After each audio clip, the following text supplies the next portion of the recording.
سے پہلے پوچھا تھا کہ ہر دھرم اگر کہتا ہے کہ دوسرے دھرم کو تکلیف مت دو، لیکن پھر بھی اتنا قتل ہوا دھرم کے نام پہ، کس طریقے سے اس کو ہم دور کر سکے؟ میں نے کہا کہ اکثر میرے حساب سے جتنے دنگے فساد ہوتے ہیں اس کے ذمہ دار پولیٹیشین ہیں، اپنی ذاتی فائدے کے لیے دھرم کے نام پہ دنگے فساد کرتے ہیں۔ اسی لیے ہر ہندو، ہر مسلمان اگر اپنی کتاب کو صحیح طریقے سے پڑھے اور اس کے اوپر عمل کرے، یہ دنگے فساد دور ہو جائیں گے۔ جس طریقے سے قرآن مجید میں لکھا ہے، سورہ عمران میں سورہ نمبر 3 آیت نمبر 64 میں، تعالوا الی کلمۃ سواء بین بینکم، آؤ ہم اس بات کی طرف جو آپ اور ہم میں یکساں ہے۔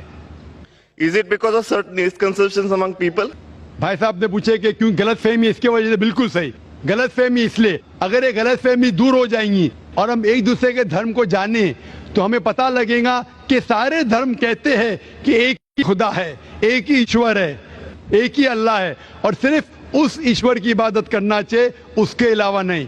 انشاءاللہ بھائی چارہ بڑھے گا اور ہم ایک دوسرے کو سمجھ پائیں گے اور یہ دنگے فساد قتل بند ہو جائیں گے۔